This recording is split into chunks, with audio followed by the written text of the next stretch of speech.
शेवटचे 2 प्रश्न घेऊया. नुकताच हिंदी साहित्य अकादमीचा पुरस्कार मिळाला. हा काही पहिला पुरस्कार नाही, यापूर्वी पण त्यांना हिंदी साहित्य अकादमीचा पुरस्कार मिळालेला होता. आणि मराठीतून हिंदी स्थित्यंतर का, तर ते मी रोज बघते की माझ्याशी मराठीतून तेच वाक्य त्यांच्याशी सुरुची करून त्यांच्याशी. त्यामुळे हिंदीचा तो, पण हिंदी साहित्य आणि हिंदी बोलणं यात खूप फरक आहे.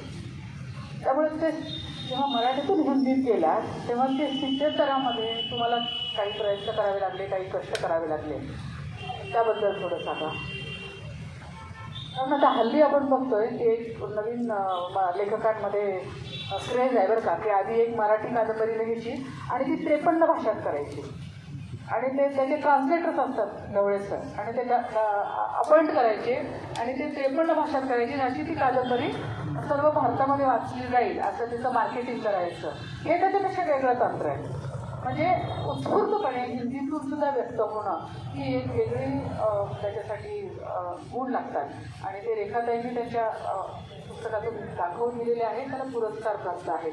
पण मला तुमच्याकडून समजून घ्यायचं आहे रेखाताई. जेव्हा मी हिंदी लिहायला घेतलं तेव्हा माझ्या लक्षात आलं की आपल्या जालन्यातली हिंदी, मी जालन्यातल्या हिंदीबद्दल बोलते, ही म्हणजे स्टेशनवरचा जो चहा असतो ना तशी हिंदी आहे. त्याच्यावरती मराठी पण आहे, उर्दू पण आहे, मारवाडी लोक खूप असल्याने मारवाडी पण आहे. तेव्हा अशी बंबईला हिंदी जशी वेगळी आहे तशी आपल्याकडची ही हिंदी अशी वेगळी हिंदी आहे. आणि मला जे लिहायचं होतं ते मला कलेक्टेड लँग्वेजमध्ये लिहायचं नव्हतं, मला प्रमाण भाषा हिंदीमध्ये लिहायचं होतं. तेव्हा अनेक शब्द मला मी अडखळत होते प्रमाण भाषेत लिहिताना हिंदी भाषेत. तर म्हणजे जसं आणि अनेक शब्द जसे मराठीत आपण शिक्षा म्हणजे आपण कोणी जर काहीतरी गाढपणा केला तर त्याला शिक्षा दिली जाते.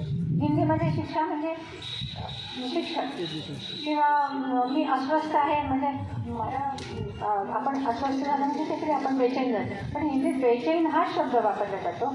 अस्वस्थ म्हणजे शारीरिक अस्वस्थता.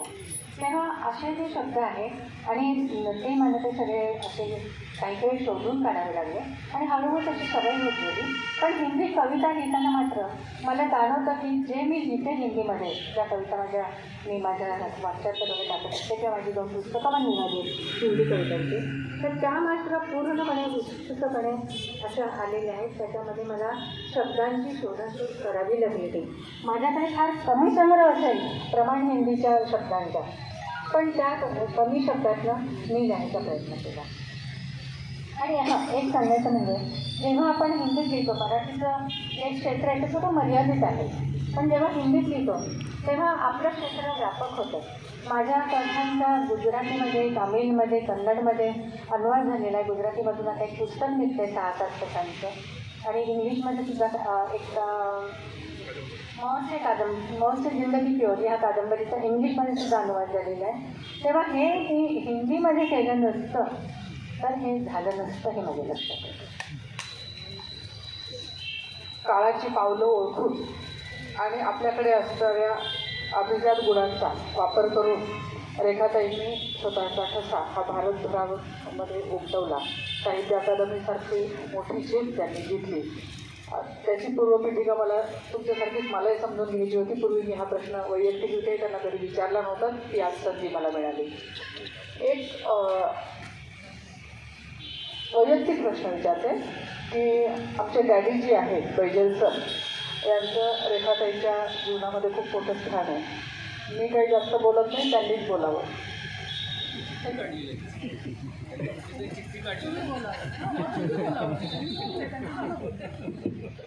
काय त्यांच्याविषयी काय बोलू मी, खरंच नाही. त्यांच्यावरती कितीतरी कविता मी लिहिल्या आहेत की तुम हो समय हो बस यही है. आणि माझी म्हणजे अनेक पद्धतीने त्यांनी मला सांभाळून घेतलं, मगाशीच मी सांगितलं. आणि आता जे संबंध मी बघते मुला मुलींचे, जे मॅरिड कपल जे आहेत, तर कुठेतरी वाटतं की स्त्री मुक्तीचं जे एक डोक्यावरती भूत आहे, तो वेगळा विषय मी थोडक्यात म्हणते. तर स्त्री मुक्तीपेक्षा स्त्री स्वातंत्र्य हे लक्षात घ्यावं. स्वातंत्र्य म्हणजे ती जबाबदारी असते, कर्तव्य असतात. मुक्तीमध्ये ते काहीच नसतं. 1 वर्ष आपण लग्न करूयात, नाही जमलं तर ठीक आहे, किंवा नुसतं लिव्हिंगमध्ये राहूयात आणि त्याचं काय होतं ते बघतो. तेव्हा मुक्तीपेक्षा स्वातंत्र्याचा कुठेतरी हे केला पाहिजे आणि आम्ही दोघांनी एकमेकांना स्वातंत्र्य ठेवलेलं आहे. त्यांनी माझं स्वातंत्र्य जपलं आहे. म्हणजे आम्ही दोघं गाणंसुद्धा म्हणतो सरावतेवरती. तेव्हा अशा तऱ्हेचं सगळं हे आहे. आणि मला ज्योतीच्या बाबतीत मला वाटतं की मगाशी मुक्ती आणि स्वातंत्र्याबद्दल मी म्हटलं तेव्हा एक समर्थ स्त्री जेव्हा स्वातंत्र्य जपते, या 2 वर्षात मी ज्योतीचा संघर्ष पाहिलेला आहे. रात्री 9 वाजता ज्योती आपल्या पतीसाठी औषधं आणायला दुकानदाराला दुकान उघडून औषधं घ्यायला जायची. तेव्हा ह्या ज्या कठीण परिस्थितीमध्ये जेव्हा जी कर्तव्यदक्ष स्त्री असते, जी आपलं स्वातंत्र्य जपते, ती अशी नसते ज्योतीसाठी.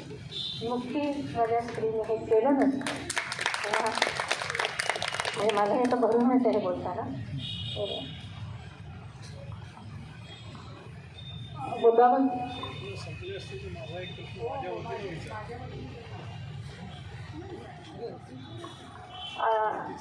ते एक नाही तुम्हीच विचारा.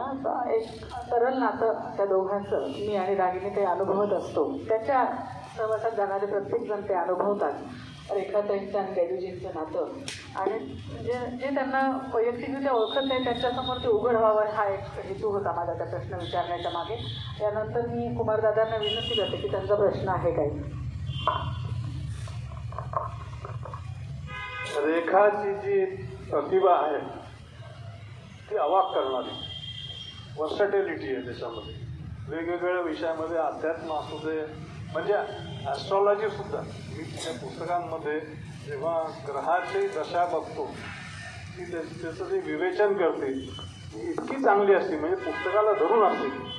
तर ही जी प्रतिभा आहे ही रेखा तुला तुझ्या संवेदनशीलतेतून मिळालेली आहे, तुझ्या चिंतन मननातून मिळालेलं आहे, तुझ्या अनुभूतीतून मिळाली.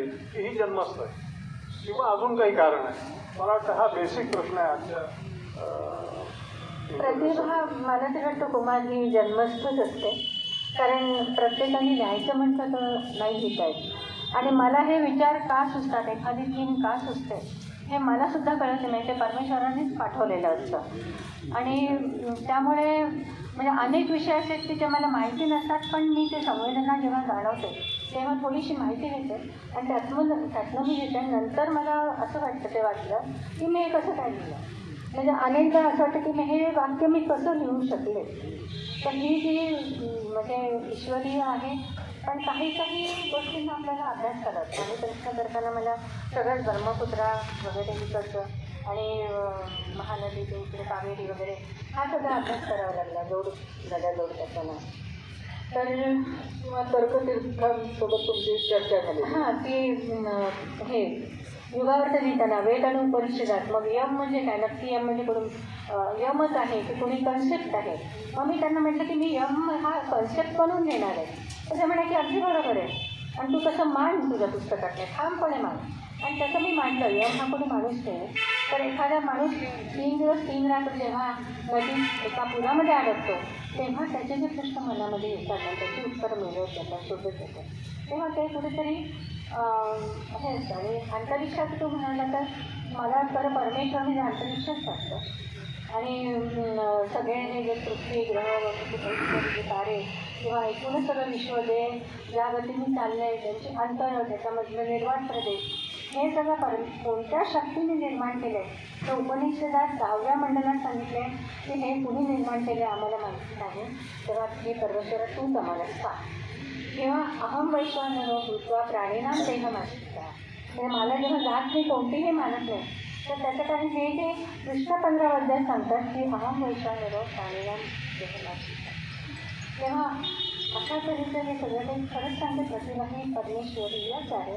मग ती सायंटिस्टची प्रतिभा असो, एका सामाजिक इंजिनियर काम करणाऱ्या इंजिनियरची प्रतिभा असो किंवा सगळ्यांची प्रतिभा असो, त्या सर्वांची प्रतिभा ही ईश्वरीय असते.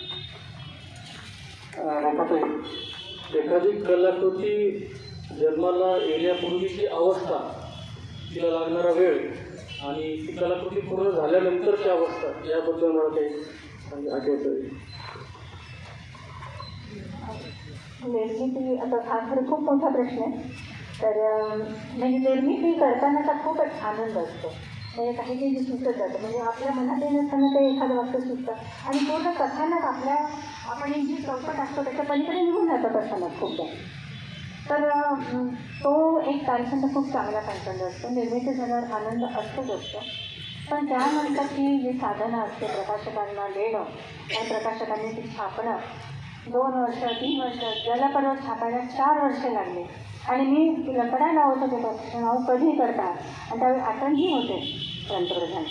तर ते शेवटी मला म्हणाले मला तुमची सायकॉलॉजी कळत नाही आहे. मी म्हटलं खरोखर आहे. कोण? प्रकाशक म्हणाले. मी म्हटलं खरंच आहे तुम्हाला माझी सायकॉलॉजी नाही कळत आहे. 4 वर्ष मी कशी वाट पाहते हे तुम्हाला नाही कळत. तेव्हा असं ते सगळं एक समीकरण खूप मोठा दृष्ट आहे.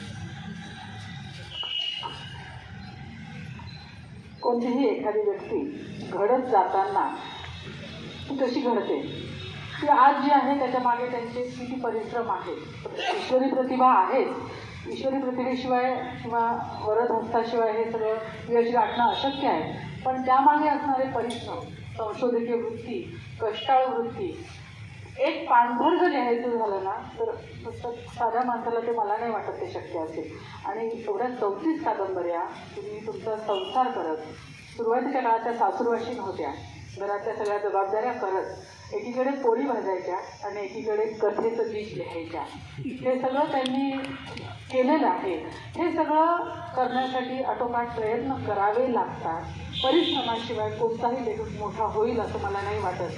ईश्वरी देणगीसोबत अत्यंत अत्यंत कठोर असे परिश्रम रेखाताईंचे आहेत. त्या परिश्रमांनी, त्यांच्या संशोधकीय वृत्तींनी, त्यांना पडणाऱ्या जिज्ञासेने, त्यांना पडणाऱ्या जिज्ञासेने त्यांना रेखाताई केलं. या त्यांच्या मुलाखतीचा मी असा सार काढते आणि आपल्या सर्वांसाठी बैजल सर काही बोलतायत मी त्यांना सुपूर्द करते. माफ करना दोस्तों, क्या होता है कि